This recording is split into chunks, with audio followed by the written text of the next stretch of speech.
Welcome to DIY scented candles at home. First, gather all your materials: wax flakes, wicks, jars, fragrance oils, and a double boiler. Next, place the wax flakes in a double boiler and melt them gently until smooth and clear. Once melted, add your favorite fragrance oil. Here we are using lavender for a calming aroma. Prepare your jar by placing the wick in the center. Use a stick to hold it steady while you pour. Now, carefully pour the melted wax into your jar, making sure the wick stays centered. Let the candle cool and set. This process may take a few hours until the wax is fully solid. Once set, trim the wick down to about 1/4 inch for safe and even burning.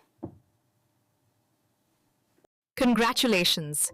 Your DIY scented candle is ready. Light it up and enjoy the soothing fragrance.